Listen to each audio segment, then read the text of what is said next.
Welcome to your podcast. I am here with Haleluya. Welcome. Thank you for having me. Yeah, thank you for coming. So we can start off with a nice mezcal cheers. Uh, I gave it I gave it tears like really full. Have you ever had mezcal? No. Oh yeah, now you have. Yeah, I'm a tequila girl usually.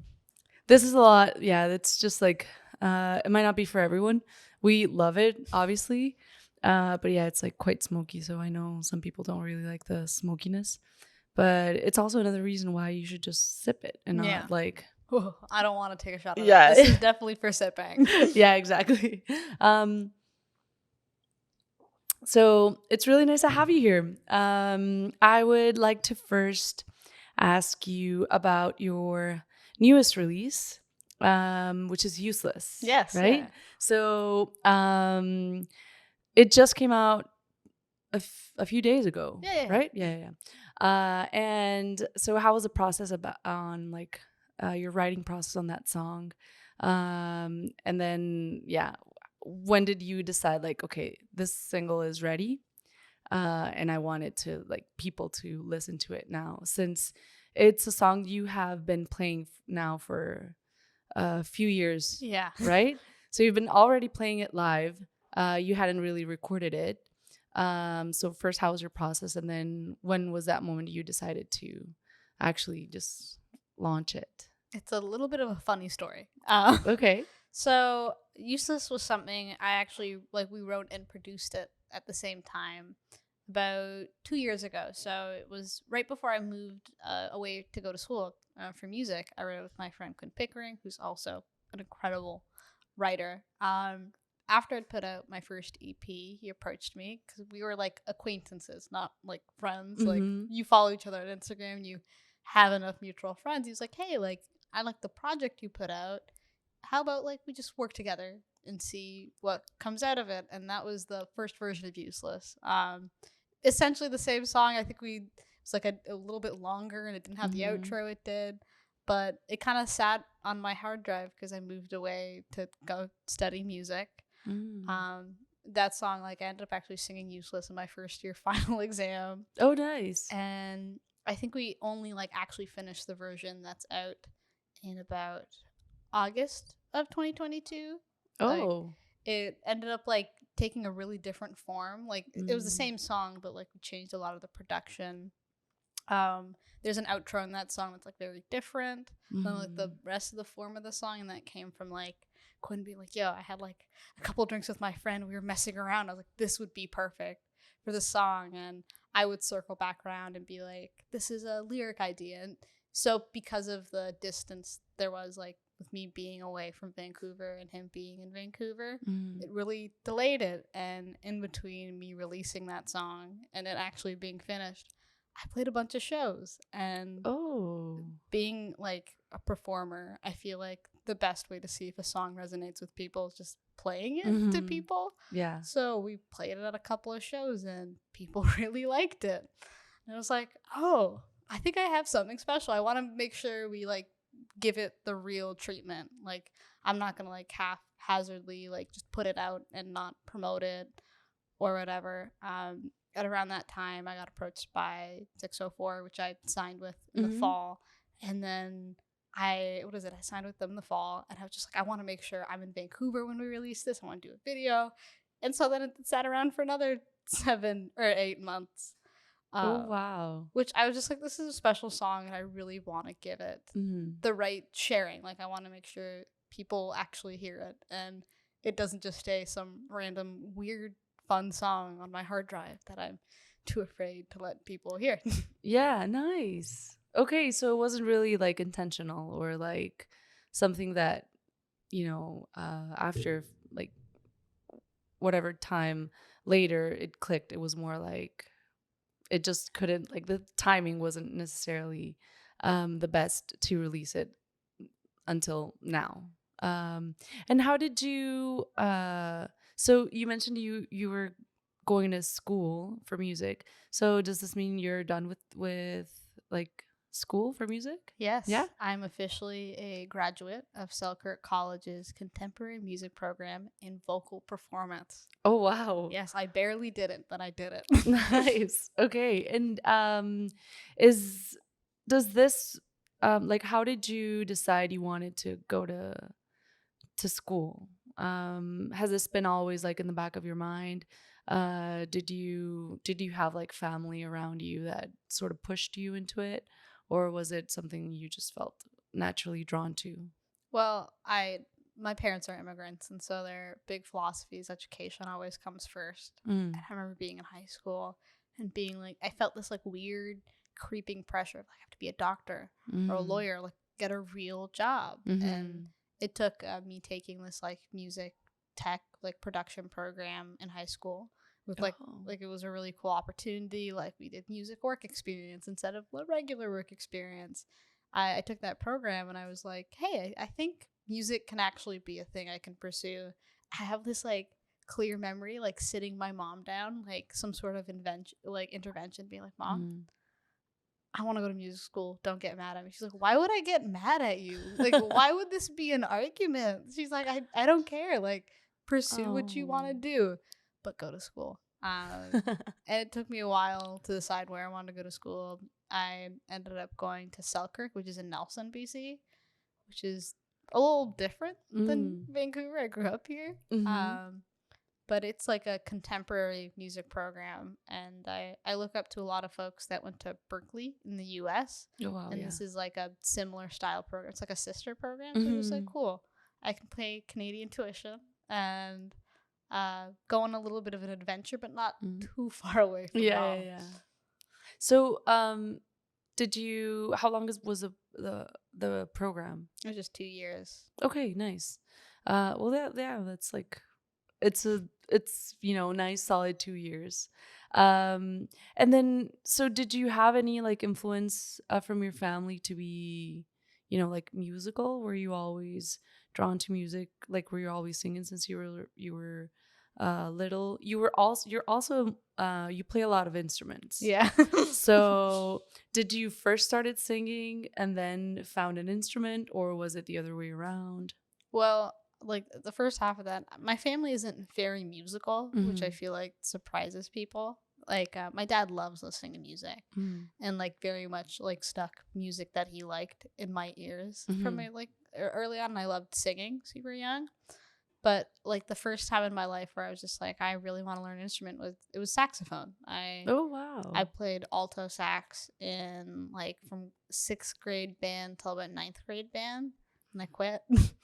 uh, Why? Why'd you quit? I had a band teacher that was like a little bit mean to me, and I was Mm. just like, oh, I'm never gonna do music. That'll never be my path. And then I started singing, like taking singing way more seriously, and kind of fell in love with it. Mm. But the saxophone, like I've gotten back into playing it pretty recently. I'm nowhere near as good as those jazz band Yeah, kids from yeah, back yeah. in the day, but it's still something I love playing. Oh, wow. And then so after, so you play saxophone, which you recently just got back to. Mhm. You play keys? Piano's the one instrument like I'm the worst at. Okay. Um, I in your first year if you take We music can school, edit this. I'm yeah, kidding. cut it. In my first year, I had to take basic keys, and I had the most amazing jazz piano teacher. He's like really big, Dave Mm. Restivo, like Juno nominated, crazy jazz player as my basic keyboard teacher.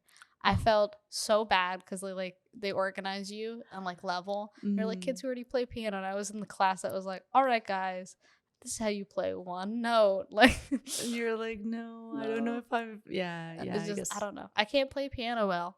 It's okay, but I'm not Mm. very good at it. Do you use it when you write like, or what's the instrument you go to when you write songs? Guitar. Guitar. Okay. Yeah, that's your like, yeah, like the one you use for like melody and trying to build. And do you first start with like melody or lyrics, or it changes? It depends. I've always been like a pretty lyric main person. Like Mm. I got into songwriting because I wrote a lot of poetry, and it was like Mm. another natural outlet for me. Mm. But like I think the example is with Useless. That one wasn't like the hook for it. Like I'm obsessed with pop hooks or whatever, Uh right? huh. I like that was just like a good idea I had in the shower, like the na na na na. I was like, oh, like I'm gonna start building on this. Yeah. yeah, no, like sometimes, I think good songs come at you from like really strange places. It's not Mm. always you have to sit down and write a song the same way. I think if you do Mm. that, it's a little boring, at least for me. Yeah. And what would you consider to be like the common denominator when you write your music? Like you just mentioned you had like it can come from different places. But is it usually because like, oh, I'm usually like not thinking about anything? Or is it more like I'm actually going through emotional stuff and then I decide like I want to write about it? Yeah.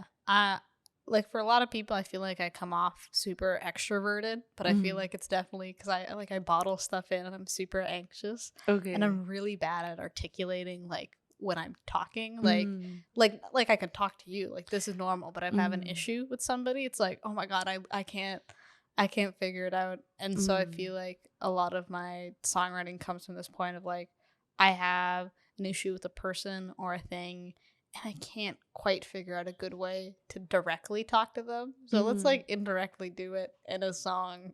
Oh, okay, yeah. I can get that. Um, I used to like the closest thing I've been to that. I'm not a musician. I always say that in every episode. But it's just like a gentle reminder to people. I had a therapy session, and there was this like thing I was feeling terrible about for a while, like really bad, and I couldn't really communicate that to that person because he wasn't a friend, he was someone who I was helping out. So it's not someone like I was helping out just because it was my job, but then I couldn't. So I felt like I let that person down and I wasn't able to communicate that. So my therapist was like, you just need to write it down. So yeah, the moment I wrote it down, I was like, I cried a lot. But then it like, yeah, it's No, sort of, therapy is crazy. yeah, yeah. Like I what is it? I started going to therapy when I moved away because it was like I joked about it with my roommates. Like I was like, oh my god, it feels like I've become a hermit and like a way more anxious person the moment I moved Mm. away. But it was like, no, you had these feelings before. It's just amplified when you're in a new environment. And a And lot, yeah, like drawn, yeah, yeah, mhm, like away from your own like mhm. habitat. Yeah. Like, And I feel like I learned how to manage that. And I think my songwriting got better after going to therapy because you are forced to reflect about mm-hmm, like way more things than you could mm, expect. Like I'm working on an EP, surprise, but a lot of the songs on there, like there's specifically one like about a relationship I was in where mm, it was like I think my first therapy appointment. I was explaining an issue I had with my partner at the time to my mm, therapist, and they like got this triangle out, right? mm, It had like three argument types, and she was like, you are here and they are here right now. And one end of it is wow, like somebody who will literally just yell until they get what they want in an mm, argument, and I was on mm-hmm, the opposite side where I was like, I'll just agree as long as the yeah, yelling. And she was talking about it, and it wasn't until this relationship had gone and ended badly that I was like, hey, everything wasn't my fault. And even though my therapist was like, everything isn't your fault, like you aren't in control all the time. And sometimes mm, you can give a little bit of blame. It was like, oh, and that was like a big reflective thing. I feel like mm, I've been looking at in my writing recently. Like, of course, there are things that are definitely your fault and yeah, you can take blame for, but it was a very one sided thing where to end an argument, I was like, okay, fine. Yeah, I'm the bad guy or whatever. Or like, mm, I I don't remember doing that, or I know that didn't happen. But if you mm. say I did that enough, I'll just say I did it because I don't want to deal with Keep arguing, yeah, I confrontation. don't, yeah. Wow. And so you mentioned like there was a difference in your writing like before and after. Uh does it happen to you that when you go back to your earlier writing, you're like, do you try to mm, um I don't know if this would be the correct word, but like pamper yourself, as in like, oh, I was being really hard on myself earlier. So I just need to, like, now that I see it, because maybe you didn't see it before, now that I see it, I know I can stop being like that? Or was it just like you read it and you're like, oh, I remember what I was feeling, and now I just feel like that's not the person I am anymore. I think therapy like made me see things now like more gray. Like I feel like in a lot of Mm. my old writing, like especially like a couple like this breakup song I love that I wrote years and years ago that I've debated taking off of Spotify because it's harsh. Like it's really mean, honestly. Oh, okay. And I at the time everything that happened was black and white. Mm. Like and hindsight, like years and years after I wrote that song, I was just like, yeah, like that person did some screwed up stuff, but like they like I was just like, oh, but like the kind of hurt they were giving wasn't intentional hurt, you know, like Mm. I think there's a like intentions are a huge thing for me. If you Yeah. were intentionally trying to hurt somebody is very different than unintentionally hurting. And you know, like if you unintentionally hurt somebody, there's still a it's still not the best. Yeah. But Yeah. it makes things a lot more gray than black and white. And I feel like that's something people need to acknowledge. Not everything is like like there's a right or wrong way. Like a lot of it is blurry. It makes it more acceptable, I guess. Like I feel like when I don't know, like if you're going on the road and then someone like gets in your lane and then that person gets really mad at, cuz you get mad when someone gets in your lane. And the other person's like, this person's just like why did you blah blah blah, and they're honking blah blah, and you're just like, I didn't do it on purpose. I don't know who you are. It's not like today I woke up and was like, I'm gonna try and scare someone, get in their lane and trying to make them feel bad. It's like it wasn't intentional. So, but I feel like sometimes we miss that, especially in the heat of the moment, like in any argument. You just feel like, I feel like this was targeted, and you feel like just. But then when you reflect on the situation, you're like, well, it wasn't, like you said, like it wasn't really intentional. So that changes. Like if I really have time to, think about that, then you're like, okay, it's not that bad.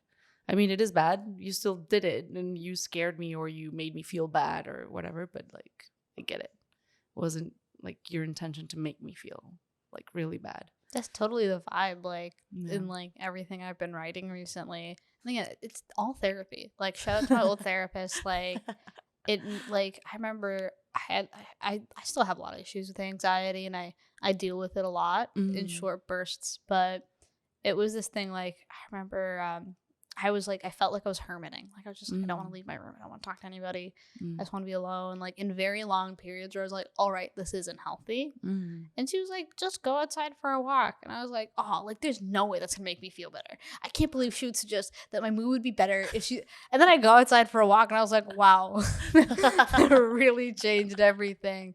And you go out there and like I would leave my headphones at home, and that was something that's a Oh, little. wow. I Yeah. mean, I'll still take them on walks, but I'd be out in Nelson, like the hills in Nelson, really like forget the hills in New West. Okay. All the hills are like that. It Oh. felt like, and so I remember like being in like such a weird era of my life, which Mm. I have written so much music about. Where Oh, I was just nice. like, it was like weird and messy. Like I was like I had a relationship that just ended with somebody, and I was trying to like stay friends with the friends that, like our Oh, friends, yeah, but I yeah, was just yeah. like these people are actually kind of mean. Mm. And dealing with that, I was like, oh, but I don't have friends anymore. But you do. Like there are people like all of this stuff, and it's so like the way your brain just goes silent when you're walking up a hill. That is, Yeah. and you're just sweating. It just helps you. Yeah, I guess it helps you like navigate better through, yeah, issues in general. Yeah, walking does help. Yeah, and also because it makes you focus on like the actual, like you can be drawn into your own thoughts, but at the same time, if it's, as you mentioned, like a difficult walk, then it's gonna make you, go from your thoughts to like, oh, I need to like put a little bit more effort into this walk because it's like hard or whatever. Um, and so you had like a burst of writing during this time. Would you consider like, so this time, was it like an anxious, like a constant anxious time that you were Yeah. going through? Wow. I feel like what is it? Going through that kind of period in my life made me realize how to handle my stress and Mm, anxiety because mm, life is not consistent. People aren't consistent. Things will change rapidly and quickly, and how you manage your reaction is the only thing you can Yeah. control. Is Yeah. something that I really learned. And I mean, like, upon reflection, like, especially as a songwriter, I feel like I joke about it with a lot of people that do art in general. Like, Mm. oh, I'm really sad. Time to write a song. Like, I've been working a lot on not like only being able to write music when I'm sad. I feel like it's not a healthy thing. Like, Okay. Yeah, because oh, you keep feeding the emotion, I guess. mhm. And the idea is, or I guess the general idea for anybody would be to be able to get out of that emotion, especially if it's like a negative one. That's why reflective, like going back and going like, oh, in hindsight, like instead of feeling like I need to be in that terrible place to write a cute little pop song, like Yeah, yeah, yeah. it's not always the energy. Oh, hi, Yeah. Sam. She's here. She's here to make a small visit. Mm-hmm.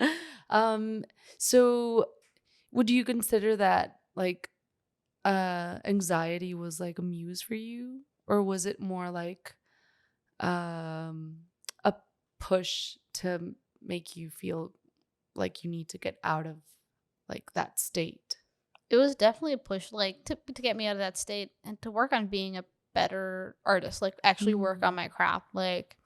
You know, like if I was gonna stay at home and like be a hermit and be stressed out, I was gonna put that into try and take that energy and put it and like feed it into something positive. Like I started playing drums this year, which is my newest, fuzziest instrument now. Nice. And it got to this thing where I was just like, I was in Nelson. And I felt so isolated. Even though I do have friends. I joke about it a lot in my music. It's like, oh, I do have friends. But you get in your head enough where it's like, oh, like I don't want to take up people's time. I need to get a new hobby. Is I feel like something. That's why I do play instruments. Like, oh wow, okay. which is not, upon reflection, probably isn't the healthiest thing. But drumming became this thing where it was like I had an incredible teacher, like great drummer Joel Fountain. But I signed up for the class because I was going through a bunch of stuff, and I talked to like a school counselor about it, and I was like, can I add an extra course? Like I just want to be busier, and so like I took like the school drumming lesson. Oh, nice. And it was fun because I would literally just sit in my dorm if I didn't want to go out, and I would just be practicing on the drum pad, like, or I would go like when I knew the practice rooms would be empty, just go hit things, because hitting drums, that's productive. I can imagine. I feel like it does make you it'll yeah, it's probably like a better outlet of like emotions. Even like it doesn't have to always be like negative emotions, like negative or positive emotions. The fact that you can like hit something is just, yeah, I don't know. It makes me like think of like when you're a kid, when you're just a baby, you usually just want to like hit stuff, Yeah. like because you want to know what they sound like or whatever. So yeah, I guess it's a really cool, like, great outlet for emotions in general. And thinking about like that whole thing, like I feel like all of us want to revert back to like being a toddler. Yeah. That's all we want. I feel like for a really long time, especially going to music school, I felt like somebody told me this before, like you go to music school and you feel like you're the worst musician on earth because everybody seems so talented, right? And that, like, I felt for a very long time, I was just like, oh, I need to stop telling people I play drums, right? I need to stop telling people I play whatever instrument because I'm not the best at it. And Yeah. it's this whole thing where I feel like that's something I'm still getting over, being like, yeah, I play this instrument, or yeah, I can do this thing. I'm not the best at it, but I'm not gonna get any better if if I'm just playing alone in my room. Yeah. And like, don't pull your I'm trying to think of an expression equivalent, because there's one in Spanish where it's like, don't put your like the when you trip someone else with your foot, like don't trip yourself with your own foot. Like, just you don't have to always be the best to say that you are doing something, because it's just like you're just doing something. That translates. Yeah. Oh yeah. Yeah, right? Yeah. I was like, yeah. And so you released a single before you released your 2022 album, which is because Useless is just a single, right? For like that you released this year. But last year you released like a 6-song album. I did Forgive Me, and then before that I did Greetings and Salutations. Greetings and Salutations, yeah. Well, that because Spotify says it was like 2020. Oh, Time. I don't know. Oh. Or 20, yeah, I It's think 2021. 2021. Okay. I was like, or maybe it says, yeah, okay. And so does like, were these songs made and written while you were in music school? So No, this was before. I have to age myself. I'm a baby. I'm just 19, turning 20. Nobody, like I talked, nobody expects me to be like a baby. Because you already have like, quite a musical career, which is like pretty impressive. I know well, I didn't know you were that young. I knew Yeah. you were young because I think it does say something on your bio, like even though her age, and I was like, oh, so she's like young. Yeah. But greetings and salutations I made in high school. So Oh, wow. senior year, like they have this thing like called a capstone project you have to do at the public high schools here. So like a capstone, your capstone project's like just a thing. Like I knew people that are like, I'm gonna build something. I'm gonna do, and mine was like, I want to make an EP and I want to put it out. And I want it to be good. And in hindsight, I don't like the mix and master of it at all. But they're like a good, solid collection of songs. I produced 2 of them. Okay. Which was an adventure. And that was like a whole thing. I was too embarrassed to produce for myself for a really long time, and I did it. I did an acoustic song called 7 Minutes in Heaven, and I did Jules, which is like super weird. An experimental I did in like Ableton, and I sampled the SkyTrain. Like I recorded like voice memos things, and like it'd be hitting my desk. Oh, wow. It was an adventure, and my friend Evan, who also goes by like the name Stark, who's incredible sound engineer and producer, he worked for free on that project because we were all like kids basically running around Having fun recording like in our bedrooms with like blankets over our heads, like and it was like a COVID project that started in lockdown. So I started writing some of the songs in lockdown, and it was like the whole crux of the project is like, oh my god, I'm going through my senior year of high school, and this is supposed to be some big coming of age moment, except I can't leave my house, I can't see my friends, and I'm not allowed to be a teenager. So let's make a fun little like 80s synthy, some cute little pop songs. And so it's still on Spotify, even though like, it makes me like itch a little bit like that it exists. I'm like, oh my god, I can't believe people. I wrote some stupid crap when I was 17. Like, well, yeah, I guess I feel like every person feels that way about their own like young self. But I mean, that's the thing. Like it's relatable. Like we all went through that coming of age process, and just having the I don't know, like the possibility to share that with other people. Even though like I'm 36, so yeah, like but I still remember how I felt when I was everyone like, is still growing up and always going through those awkward moments. So that's why coming of age is such a popular concept, right? Yes, exactly. Because it keeps happening, as you mentioned. Like, even when I feel like like when you're out of university, or like, yeah, whatever, like kind of like school program, and you're into your first job, you also still feel the same thing you feel the first day of school. You're like, I don't know these people, and I have to act like I know who I am because I feel that I am being judged. It's like high school is always a thing, no matter what age you are. It's always going to be like the same thing over and over in whatever new place you come into, whether that's like work or studying again, or yeah. So yeah, it's relatable. So yeah, I'd love to escape high school, honestly. Like, oh my god, I could tell you about all my gossip from music school. My old therapist that I saw, because she worked at the school. I feel like I should hold my tongue, but it's not like I've blocked everybody that I don't like from music school. They're not gonna hear this. I remember like going to a session and like being like, oh, I'm dating somebody right now. She's like, please promise me it isn't someone you go to school with, because all of the problems of like that people had with each other is because, oh my god, my friend dated you, and then it was because the program was so small. It was like 50, 60 kids, and you guys all start dating each other. You can't do that. It's not Glee. Like, oh, it was terrible, that aspect of it. So dramatic. Because your problems end up being, 20 other kids' problems. Because I was like, I was like, are we all grown-ups? Like, Yeah. can we? No, but it was hilarious. Because especially because it's like community college, right? It's not just people who've just finished high school. It's like one of the dudes in my class was like somebody that used to work at the college who had retired, who is studying violin, and like there's some dude who already has like a degree, like just like, yeah, I can kind of play piano. And then there's like somebody who'd graduated high school early that's like 16 in your class.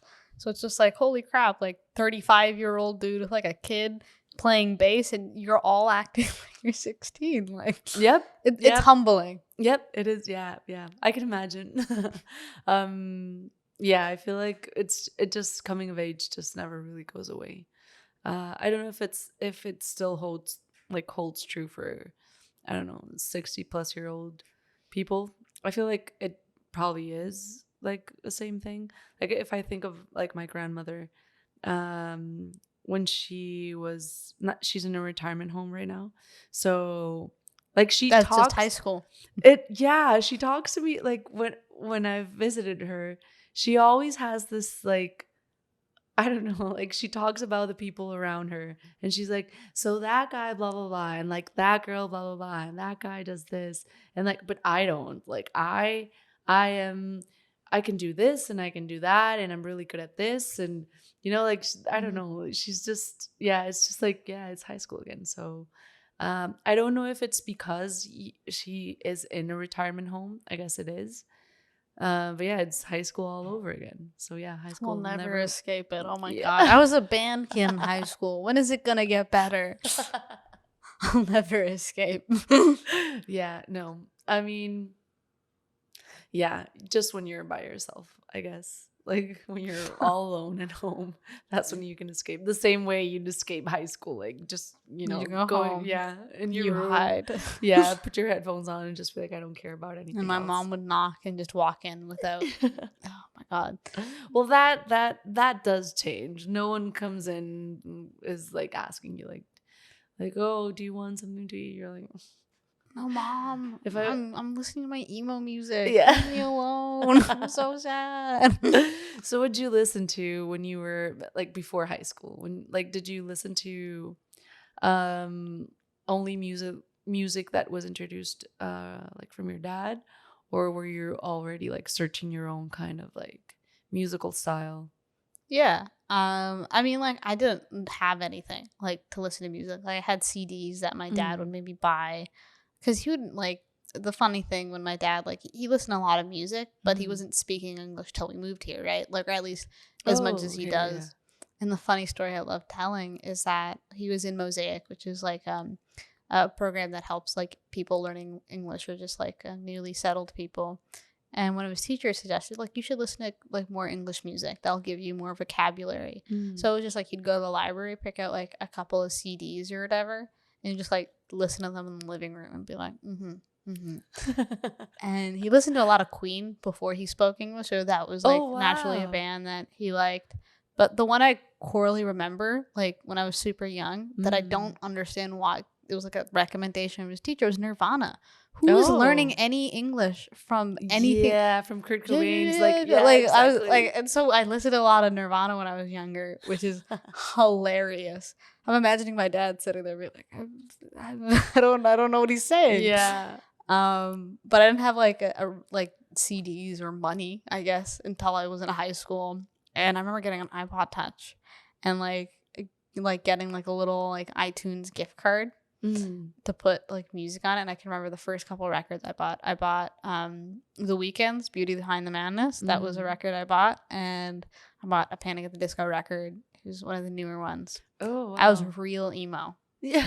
Real emo. I was not joking. Panic at the Disco is pretty good. Like, I have lots of strong opinions on Panic at the Disco. I'm a diehard fan for their first 3 records, and then after that, it's like you lost me. Like, yeah. No, I still like the 4th record has some great hits.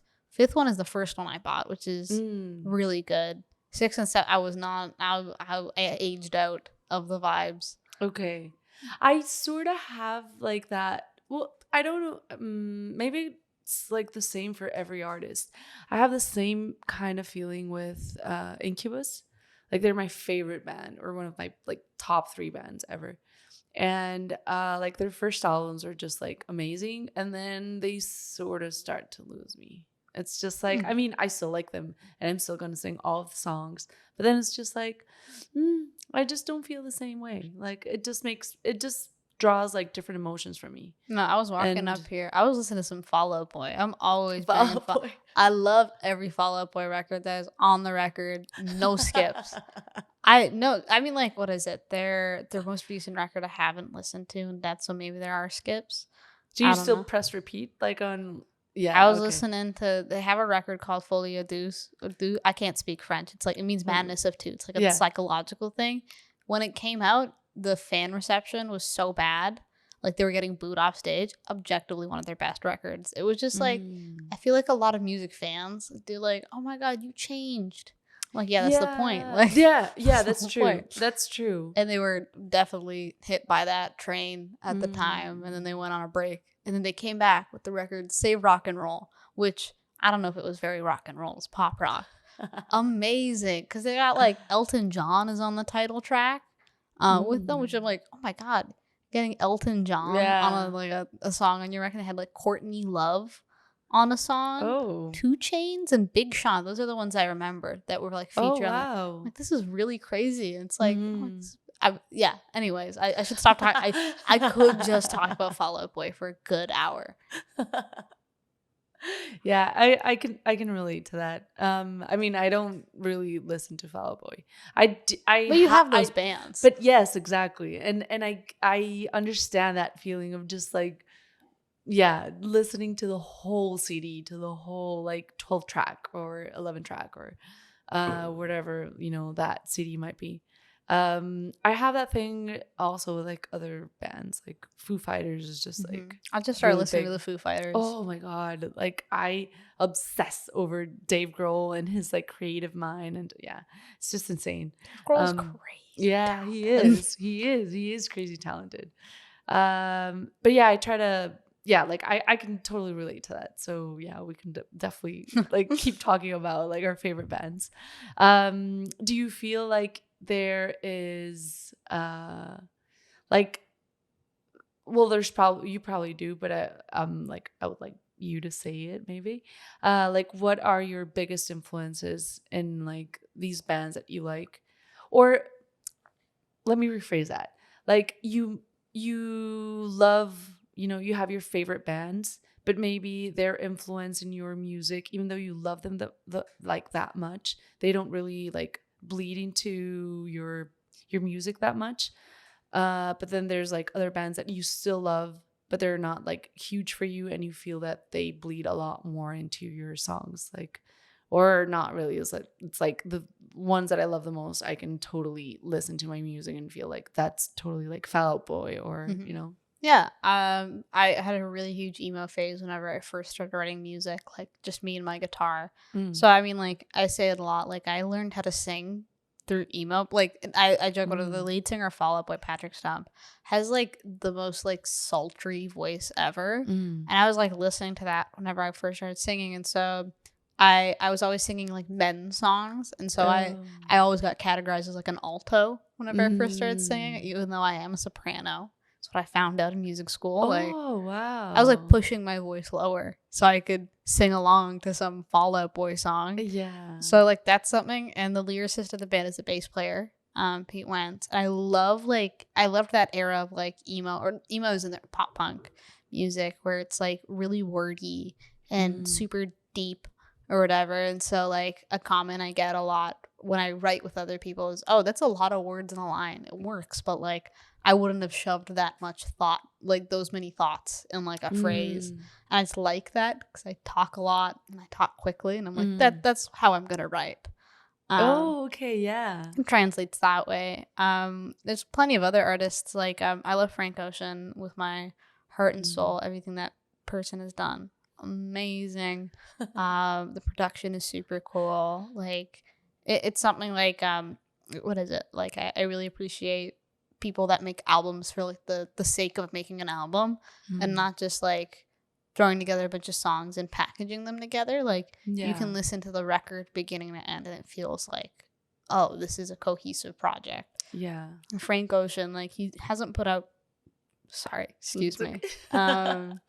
Blonde is one of my favorite records. And it's like Mm. beginning to end. I have it on vinyl. Like if I listen to Blonde, I'm listening to it beginning to end. And of course, I'll be Mm. like, oh, I want to listen to this one song, but it's like it's like an experience. Like I Yeah. tell people, if you haven't listened to the record, you have to do it beginning to end. Yeah, I can't. I always blank when people ask me about my inspirations. Local music, that's a good one. Okay. I grew up in Burnaby. Like I Mm. went to Burnaby North, and I have like a core memory of like how I got into local music. Mm. One of my best friends, Hannah, like was going through like an angsty phase where she started going to shows. Like she starts going to house shows or whatever, and she would come back and she would tell me like, I just saw this band. You would love it, and my parents would not let me out like past Mm. 9:30 on a school night. And they wanted to know exactly where I was. So I was like living vicariously through my friend who could go out to these Yeah. shows. And she was like, you gotta listen to this band, you gotta listen to this band. So I was like, what, I can't even remember what year. I was like 13, 14. My friend's like, yo, I just saw Mm. this cool ass band and I need you to check them out. They're called Peach Pit. And so I have a god complex about getting super into Peach Pit before they got super big. Oh, Like, and wow. I like they're one of my favorite bands. I also love Shui. They broke up about a year ago. Um, Coolest, like a very Vancouver band. Club Sofa, incredible. Mm. Like, what's another good one? Laverne. That's a band I really love. I met the bass player a couple years back. They're like garage rock kind of Mm. style. Like it was all these like local bands that made me go, hey, like you don't need to be like a world touring rock star to be able to make good music Yeah. and have people resonate with it. Because it was like I was starting to go to these shows and I was a little bit older in high school and be like, oh my god, this is so cool. Everybody also likes this band that only I thought I cared about, right? Yeah, totally. Wow. That's pretty cool. That yeah, that you're not just like drawing inspiration from like the big bands, but also like local music because it does mean I feel like it also helps like the music community grow its own like identity. So like my hometown, I'm from Mexico, Northeast Mexico. There was a moment in time when there were all these great bands coming out of my city. And I honestly felt like not only just like super proud of it, but also like, I mean, even though I wasn't a musician, I was like, this feels like so together and it feels like so nice to be around it. Uh, yeah, the bad thing it was like, violence ended up, like just I don't know, just killing the whole like music scene. But during that like few years, it was like awesome to be able to like feel that. And now there's like sort of like a second kind of like surge of musicians in my hometown, which is pretty nice to like witness from afar, but yeah, like still witness. But it's different. It's a different kind of I don't know. It's just it's different music, which I guess also makes sense. Like if there was an identity starting to like build up from my city, and then you have like violence, just like cutting everything, and yeah, stopping everything dead, and then there's another surge. It has to be different. Um, but it was like I feel like I really hope that these new musicians can draw inspiration not just from like the big bands but also from what my hometown like before like that identity that was there that was growing, and it was pretty cool. I miss that like so much. So it's nice, it's super cool that you're like that you also draw inspiration from like local bands. I think Vancouver scene is going through a really good change right now. Yeah, Honestly, like totally. I got into the local scene like not playing, but as a fan Mm. really young. And the main thing is there was like a bunch of rich white dudes. Um, Yeah. and it was like I didn't see myself in that, and I wanted to write the same kind of music, Mm. but it's just like, oh, there's not that many people that look like me that do that. Mm. And now it's like I'm starting to make music, and I keep looking around, and there's such a diverse community of folks now that are supporting each other. It's not the best yet, but it's Yeah. just like, oh my God, it's like not one Black person or one woman. Like there's actually like really good diverse music, and people are Mm. always diverse. Diversity is truly important because it creates such good art. Yeah. Like I don't want to hear like the same 15 songs about how your ex-girlfriend's a bitch. I'm sorry. You can do better. And when you have people with different perspectives, it really drives that in. And I'm excited to see where the creative community here goes because there's so much potential and so much talent. It's like bubbling over right now. Like I Yeah. can go on and on about how many great bands I've seen recently, like, and great community organizers. There's this great festival called Music Waste that Mm. happens every June. I've been lucky to play it, and it makes me so happy. Like every year, like that I've gone, like seeing the coolest new baby bands, like who are Mm. like high school kids, like Yeah. was not that long ago. Like actually going out there and playing, it's really sick and it's well organized. Yeah, it makes me super hopeful. Yeah. Yeah. I totally agree. I feel like it's been very nice to like host a bunch of musicians, local musicians, here and like talk to them and yeah, it's just like very, very heartwarming to get to witness it like one on one. Yeah, and it also makes me feel very hopeful because like I'm living in the city now and I feel like um yeah, like it's so nice to see so much diversity and to feel that you can relate to so many other cultures and just feel like home and yeah, it's just really really cool to witness. So yeah, we're two that think the same now, Yes. at least. Yeah. And so you went to music school, you came back and you recorded this this last single that you put out, Useless. And you did the whole like video that you just it's releasing tomorrow actually. It's Yeah. tomorrow. Well, so I don't know when this is gonna come out. I It's think out. it'll It's out. already be, yeah, it'll already be out. How was your whole like process like through the music video for the song? So Useless took a while to come out, Mm-hmm. and so the music video took a while to come together. I think we were originally trying to like. So here's a secret: Useless was a part of a scrapped EP. Mm. So basically, it was just going to be an EP of songs that didn't fit together. Mm. That I was just like, this is just a bunch of really good music, and I ended up scrapping that idea because I was like, no, I feel like something brewing, like, Mm. and so I had another single called "Forgive Me" that was supposed to be like the lead for that project, and we did a video for that already, and we did all the meetings, like the pre-production stuff Mm-hmm. for a music video where it was going to be completely different. It was going to be like sunny and like a yellow apartment, and like it was going to be completely different, right? Mm-hmm. But then that gets scrapped because life happens. I ended up being too busy with work. I went visited friends in Toronto, and then I ended up starting to work with 604, and I was like, cool, I don't have to make a video with my like savings, like from Yeah. my terrible day. Not my, I love my day job, but like it's like the It's last still your video I did, savings, like my yeah. old day job, I was a day camp counselor. I was like, I don't want to use my day camp counselor money. I want to use that Yeah. for like bills. Yeah. Um, Period. and so this video, I remember reaching out to a friend of mine, Sophia English. She's like a film student, I believe, in their third year at like the SCA program at SFU. Mm. And I was just like, hey, I know you are definitely a creative director.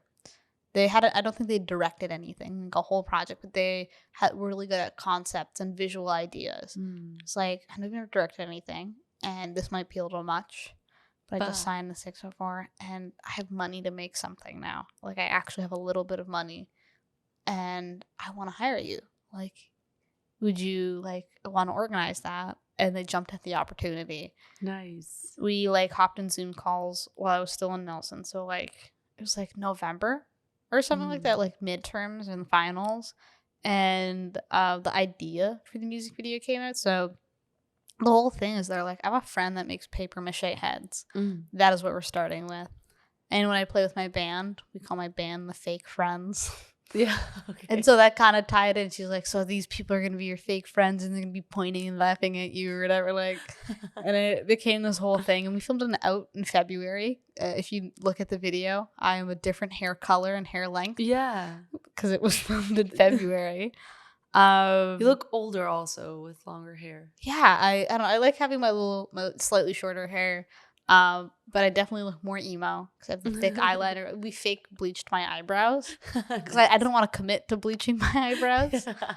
But we filmed it. Well, it's a big, like, it's a lot. It's a lot. Exactly. It's really bold. It looked really good, but it was just like, I can't do this right now in Nelson, like the smallest town where I already stood out. Because I always had bright green hair and bright red hair when I was in Nelson. So it's like, I don't need something else that'll. Hey, look, I'm good with green, like, right now. It was good enough, but we filmed it, and I shut up about it. Like, I showed it to my roommates, like, because we had a rough cut of it. So, what do you think of this? I'm like, oh my God, this is so cool.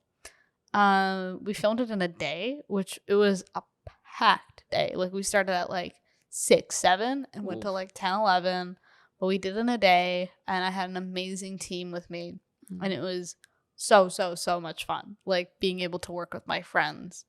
Because, like, Sophia is somebody that helped out with music videos or other creative things that I'd done in the past. It was very much on a borrowing economy of, like, hey, if you're free this weekend, you should totally, like, help me out on this little thing I'm working on.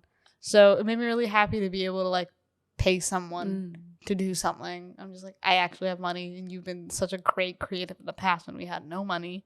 Let's see what'll happen when we actually do have money.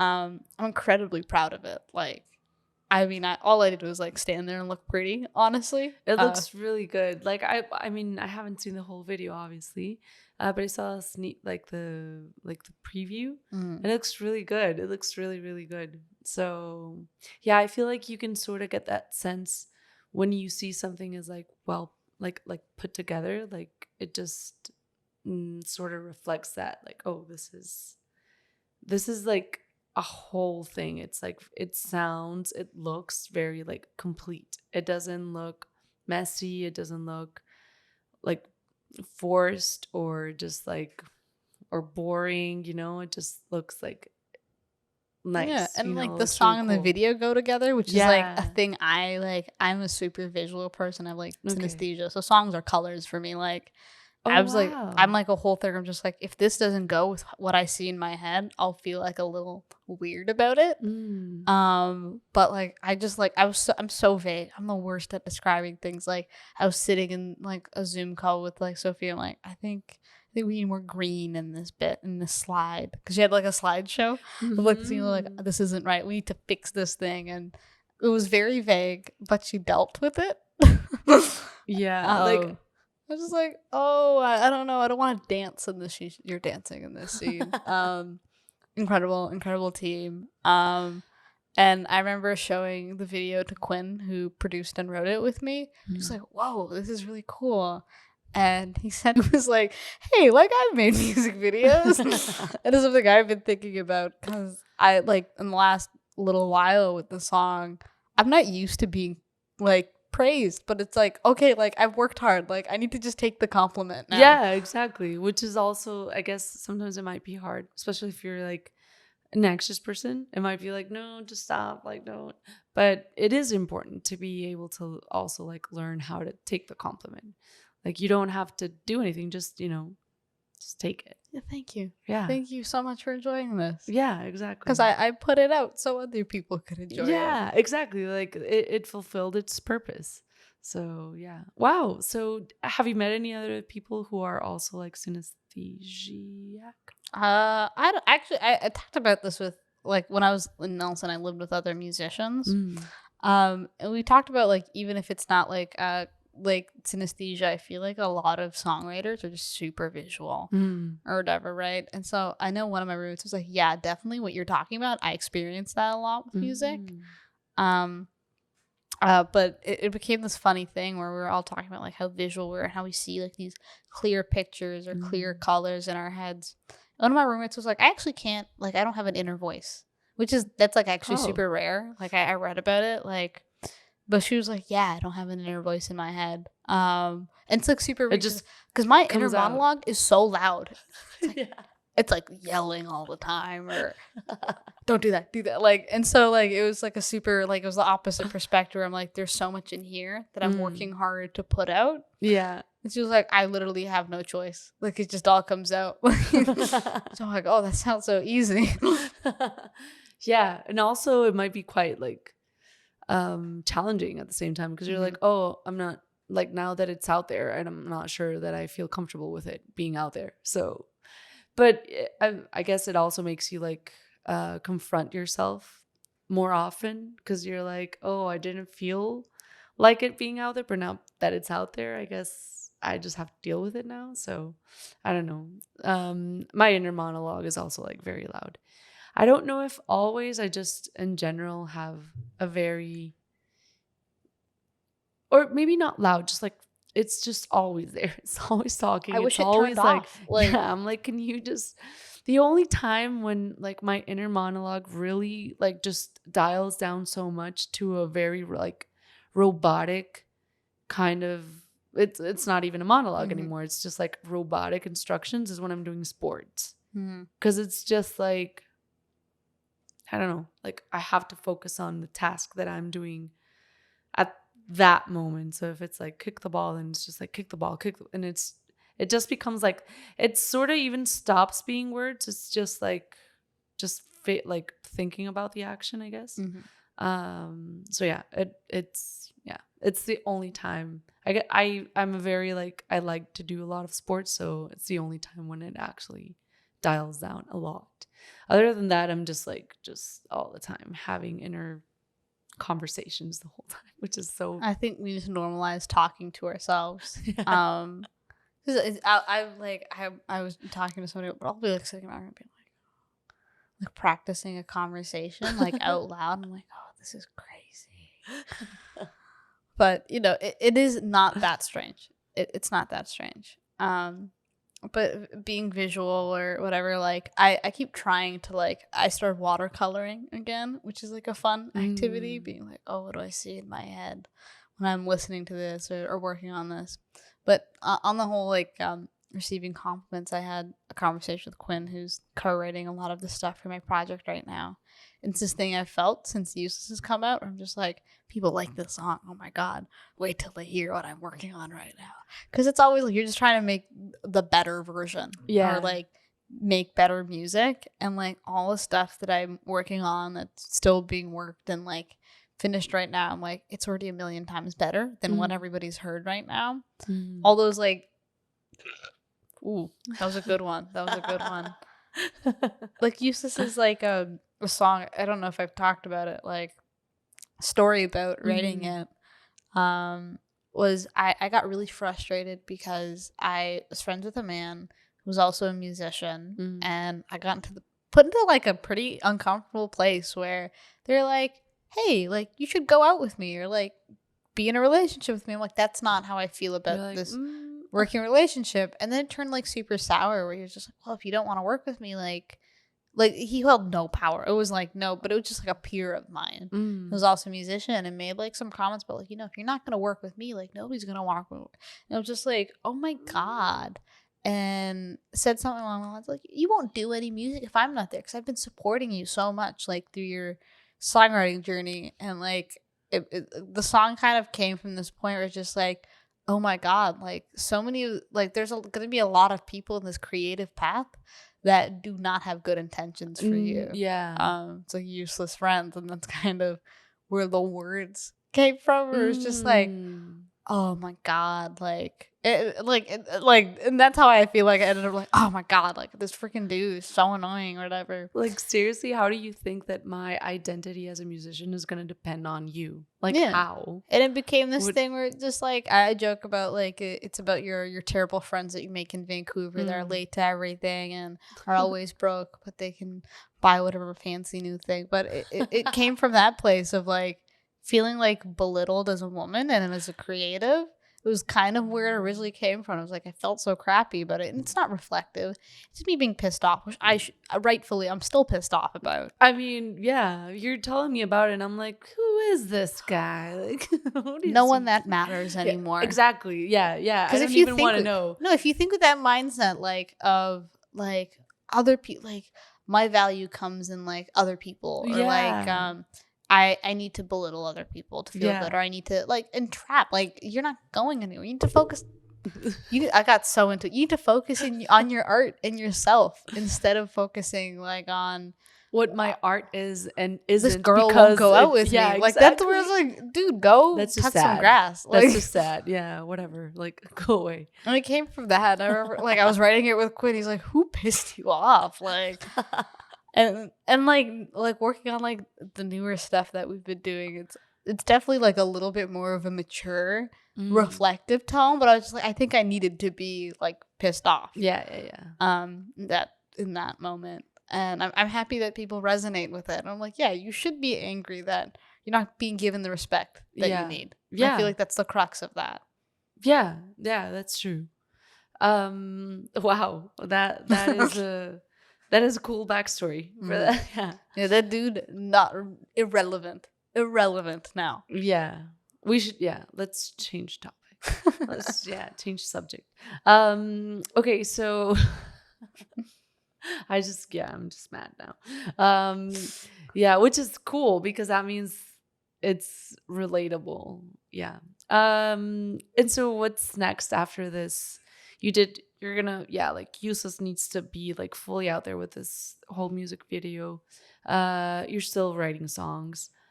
What are you planning on? Like, are you gonna build a different kind of conceptual now cohesive album for next year, this year? Well, I'm Or done writing the EP, is what I'll share. It's done. Ooh. It's done. It's just getting polished and mixed and mastered. And I have a project. I don't know when it will be done. Or when it will be out, but it's done. And I think I'll say it for the rest of my career every time I put something out. It's my best work. It's my best work to this day. And I worked on it a lot with my friend Quinn, who really, if it wasn't like for writing with him, I don't think I would like. There's been like a lot of maturity, I think, in my voice as a writer, and it was because like I had somebody else in the room be like, "Ooh, go this way or that way," and like kind of pushing me a little bit. There's some songs on this project where like they're like pretty vulnerable, and I feel like I'm airing out a lot of feelings about people that like I was sitting around like playing songs for my old roommate. She was like, I know exactly who this is about. Ooh. So I'm very freaked out about like, oh God, this is gonna get back to some people who I was too afraid to talk to about this, but now it's in a song, so everybody's gonna hear about it. But I don't know, I'm incredibly proud of it and how far I've come and how I survived music school, and I can tell the tales of music school in like a little compact project about moving away from home. Cool. I feel like that's the tagline. But moving away from home, being a cute heartbreaker in the town of Nelson, BC, and being deeply anxious all the time. Nice. Okay. And do you have is Useless part of this album? Yeah. So, and okay, nice. So, and when are you planning on releasing this EP? Like the full EP? Or are you going to do like another single, like drop another single and then? I am not at liberty to discuss specific date. I mean, like I haven't picked the dates. I love making it all mysterious. Like, yeah. Like I sometimes I'll jokingly be like, I signed an NDA. I didn't, guys. I'm not that important. It just sounds cool to say it. Yeah. I'm not at liberty to share. But I'd love for it to be out in the universe before the end of the year, because like it feels like I grieved a lot of losses of like like real people and like friends like that I don't talk to, or I've had to put a boundary up with. I think the last step of letting go of a lot of that is going to be putting this out. Oh, okay. Wow. I don't know, because I feel like I've listened to songs like I think Ed Sheeran said this or something, like I'm taking this philosophy of like before you put out a song, you listen to it to death. Like I know every lyric, I know every change to these songs, but like I think I needed to like be okay with before other people know these songs. Yeah. I can Because I imagine mean, it's that. different. Ed Sheeran, all his songs are like wedding party songs, so I guess he has to enjoy the songs before everyone has to listen to them. I mean, he also but he also has like very like deep, um, very deep emotional songs. And then he has like these songs that are just like what? I think he has a song about like one of his best friends like unborn child. Like It's a what? lot. Yeah. Like how did you what was your mind process through that? And it's just going to bring you to tears when you listen to that song cuz it's like what? How? Like yeah, but he's a very talented dude. Um so yeah, I guess I don't know if like that song in particular maybe he would listen to death. I guess he No, but would, everybody, like, they're all but Billboard hits, but you have to, yeah. like, I feel like as a songwriter, this is the first time I've been like, I can sit down and listen to a song I wrote Yeah, and, okay. like, not, like, go, like, because I'll listen to, like, some of the songs I wrote for Greetings and Salutations, and I'm like, that's so cringy. I don't like it. What was I thinking? But these are songs that some of them have been done for about a year and a half. Hmm. Some of them we just finished a couple months ago, and then like they all fit together. They're on the right emotional tone, and They're still aging well within you. mhm. So it's like So I feel like they'll yeah. have a little bit of life once I put them into the world. Okay, nice. I'm so excited. I'm so excited to put them out, Nice. and everyone's gonna be blown away with how vulnerable and so therapized that I am, and like a real grown up. Nice. Do you want to drop your tags before we end this with a nice mezcal cheers? Yes. I'm Haleluya Hailu. That's my legal name and also what I go by for all my music stuff. I'm just Haleluya Hailu on Instagram. I'm Haleluya Music on Twitter. I'm Haleluya Hailu on all of the streaming services. I know I'm gonna have to spell that out because nobody spells my name right. It is Really? yeah. It's HALELUYA and HAILU, and that's how you'll find me all over the internet. Thanks for listening, I guess. Yeah. Well, yeah. Thanks for coming. Thanks for, sharing us your story. It was really, really cool and really nice to have you here. Thank you so much. Yeah, it's yeah. I've yeah. It's really nice. It was a really nice chat. Mhm. Cheers.